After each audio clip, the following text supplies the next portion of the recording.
Welcome to the Power of Owning Your Career podcast. I'm your host, Simone Morris, and I have a passion for empowering others to take responsibility for their careers. Yes, I've written several books on owning your career and am loving hosting this podcast. This podcast is for you if you're willing to make a shift to the driver's seat in your career. We feature leaders who inspire, empower, and motivate you for consistent career action for results. Please continue to join us every Sunday when a new episode is released. Let's get into this week's show.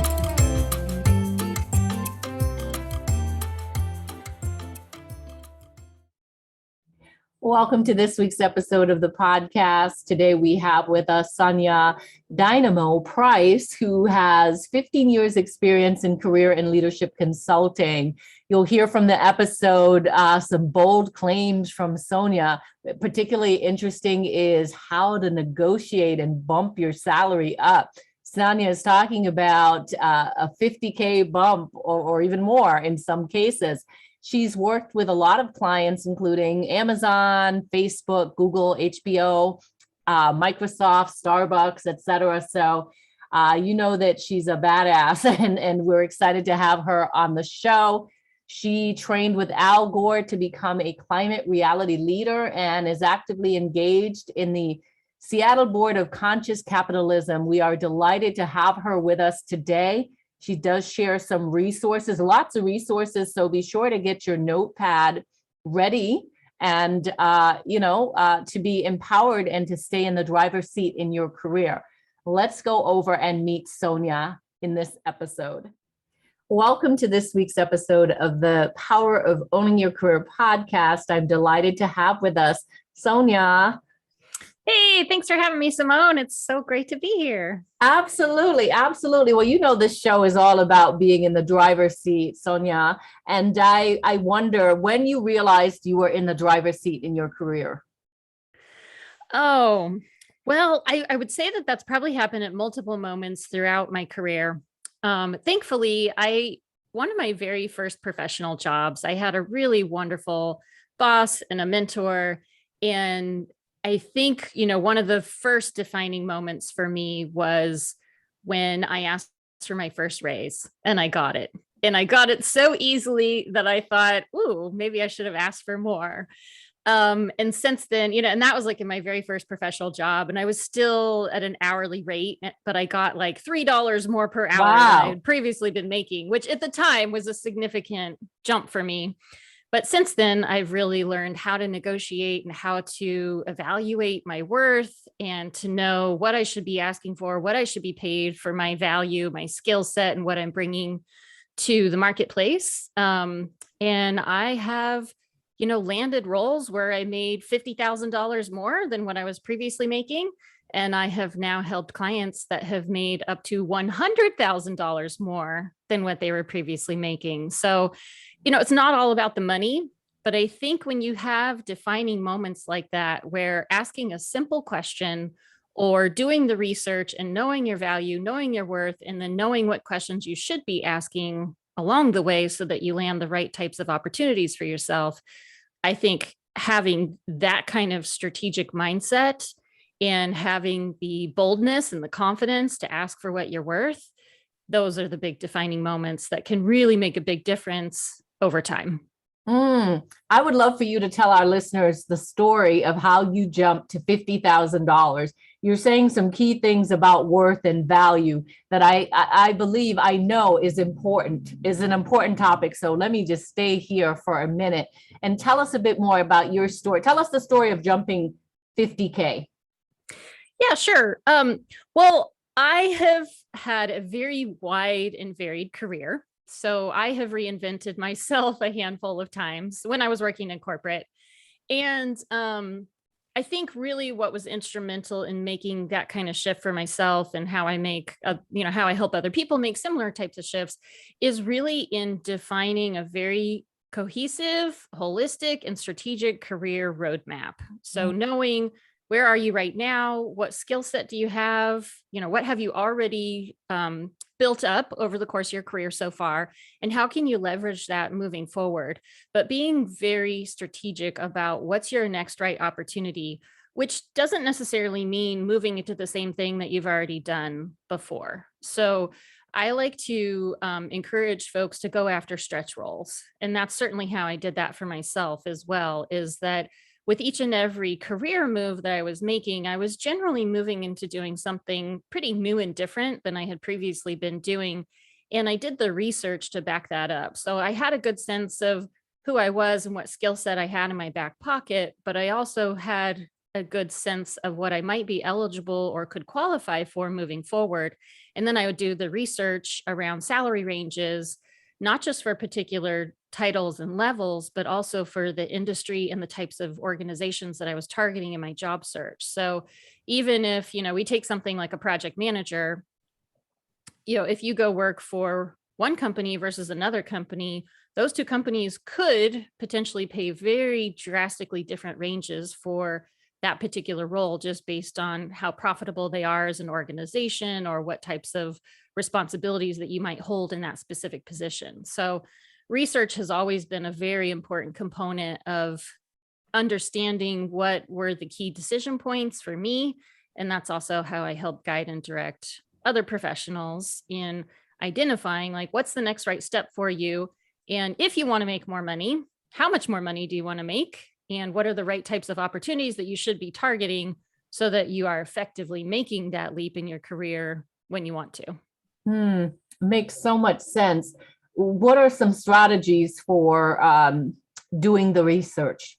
Or what are some tools, resources you can suggest to the audience on doing this research in the right way?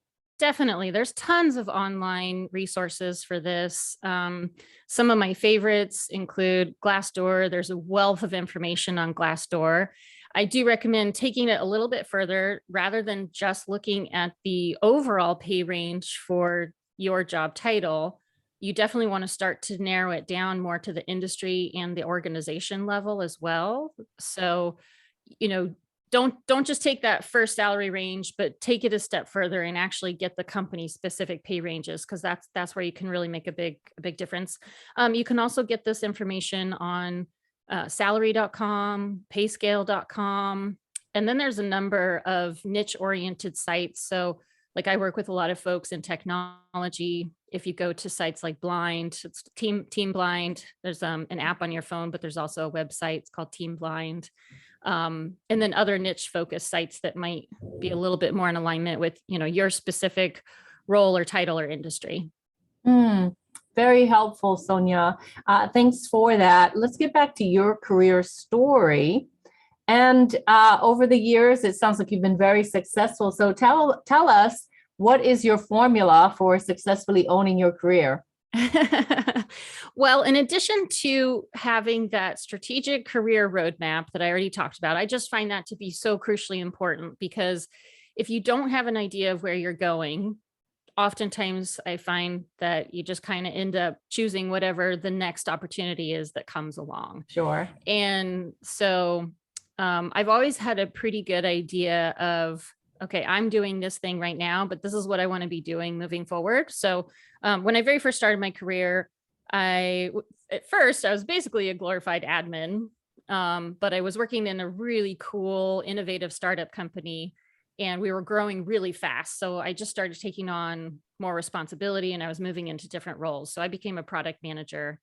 And then I shifted into doing what's called usability engineering, where I was running consumer research studies and identifying how people engage with specific technologies and what could we do to improve the product to make it better, so that companies could increase their profit margins and deliver more valuable user experiences. So I was kind of in that product and usability space for a while. But then I decided I wanted to make a shift, and I got into business development and marketing. And I did that for a period of time.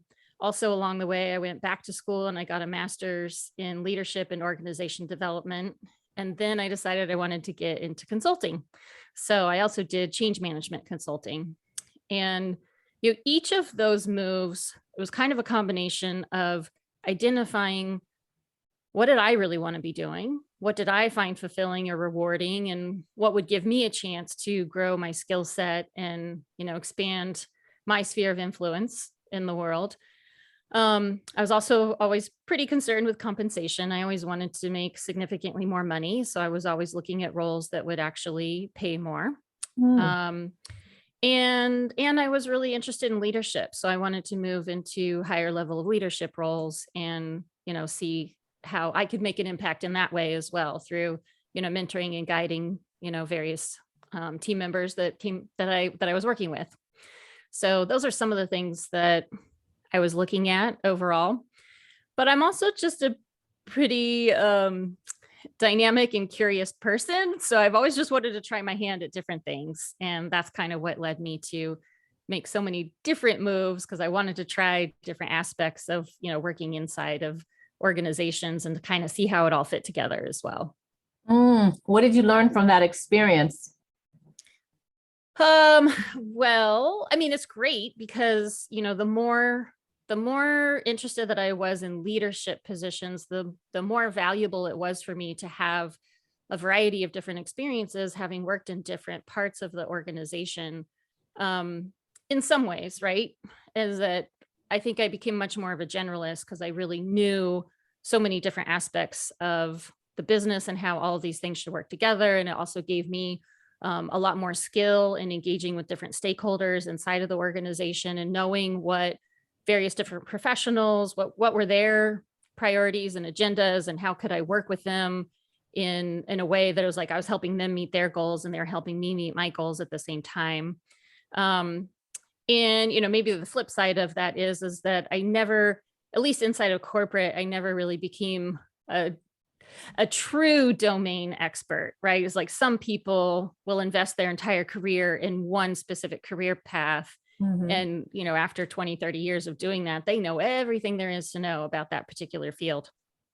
But I think I just always, I think I wanted to have that more broad view and to play at a more strategic level, and knew that that meant I didn't necessarily always have to dive into the details, and then I could always engage with the experts when needed to know, okay, what's the exact best path forward for us here? Where should we go from here?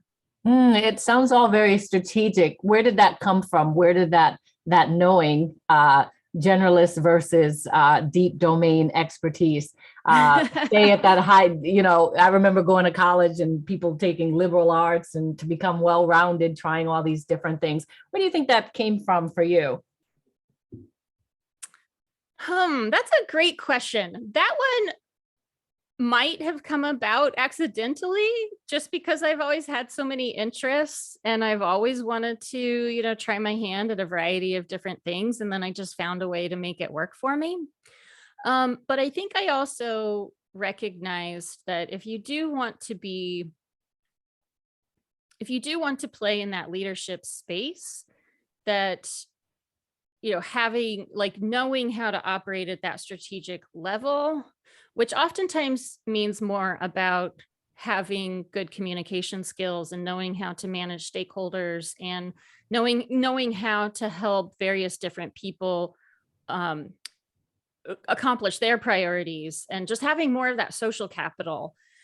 Maybe, I mean, and now I'm a coach. And so maybe just having that more of that coaching and consulting lens on things, I think that's just always come very naturally to me. And so I think I just kind of gravitated into those types of roles, which kind of meant that I was going to be at that more strategic level. And I was always interested in being in that decision-making space as much as possible. And, I wish that I could have been even more of a decision maker. But yeah, I think it might just be more like the people skill side of things than anything. And I just also saw the people who are really successful in achieving higher ranks inside the organization, it wasn't necessarily because they were an expert in the details. It was because they had that higher level, overall picture view. And I don't know that it was actually as conscious as as I'm saying it right now. It sounds like it was, oh gosh, yeah, I always had it all figured out. I think we all know that it doesn't necessarily always happen that way. Clarity comes in hindsight, right? Hindsight is 2020. So, Yes. yeah, but I think those are some of the things that come to mind for me right now is just knowing myself and what my skill set is, like where my strong suits are, and really playing to my strengths, and not getting too worried about the areas that I wasn't as strong in. Making me think of Marcus Buckingham, Strength Finder. I wonder, what you're talking about is really an appreciation for the pivot and trying different things. How does risk factor into this? Because you have to have some sense or some level of appreciation for taking a risk to pivot to the next thing. And so some people get stuck in their careers where, they're concerned about, what does this risk really mean? So talk to us about risk management and just how you see it and how you leveraged it in your career. Sure.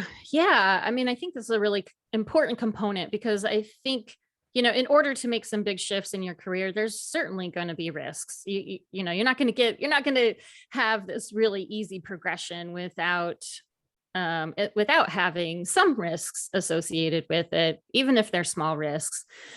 I think it is an important component of advancing your career and making big leaps in your career. However, I think it really depends upon the mindset that you bring to it. So, I definitely have taken a lot of risks in my career. I've started 6 different businesses. I've reinvented my career and tried totally different new roles and inside of corporate. So I've done a number of different things, but I think I never really saw it as risk. Like, it certainly was a risk, but I may have had like a different mindset about that. And I think I've just always known that in order to get to a new level, there's going to be some discomfort along the way, and learning to be more comfortable with that discomfort, at least until you feel comfortable in that next new level. But then knowing that there's no limit to where you can go. So like, just having an understanding that having discomfort in continuously growing and expanding yourself is always going to be a core component of that. And risk is certainly a part of it, but I think taking calculated risks of making sure that, if you do this, like, what could potentially happen, and, is the reward of the positive aspects of this, is the reward more fulfilling than the potential downfall of what could happen if it doesn't go your way. So I think that's a component of it. And then just kind of also just having this inherent trust that it's always going to work out. Like, even if it doesn't work out exactly as I want it to, like, it's still going to work out. And having enough trust in myself to know that even if it doesn't go the way that I want it to, I'll still be able to rebound. I'll still be able to find something that will work for me. Talk to us about mindset and strategies and resources for that, because you confidently just said, know that it's going to work out. And there are some listeners who are not of that mindset. They could be mired into a situation in an organization or whatever. I mean, we're coming off of a very provocative time, a challenging time, right? So there are some who would say, I'm not sure if it will just work out. So it's a privilege to feel like, yeah, it will work out. So what kind of work did you do to get that mindset to shift perspective that, you know what, I can try all these different things and I'm going to figure it out. It's figure outable. Yeah, right.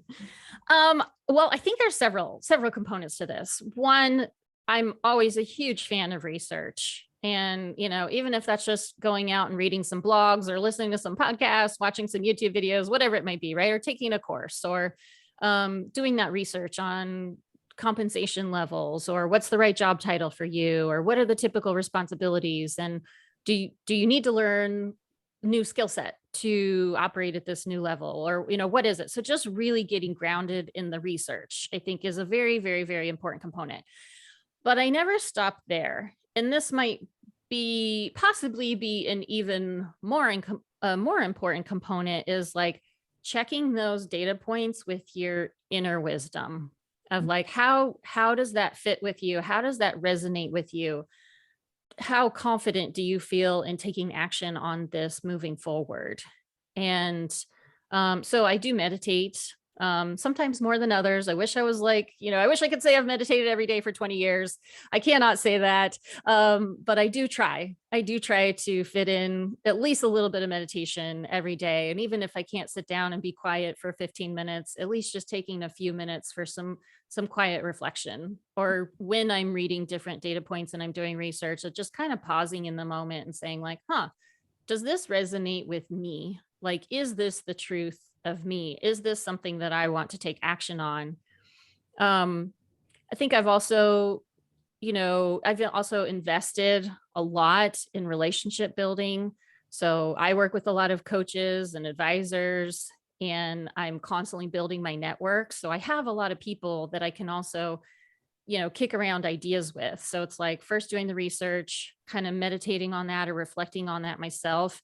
And then, when and wherever I need it, always bouncing around ideas with other people who may have more experience than me, may have actually done what I already want to do, or to maybe even shop the idea around a little bit. So I get different viewpoints and different perspectives from different people that have different angles, different perspectives on all of this.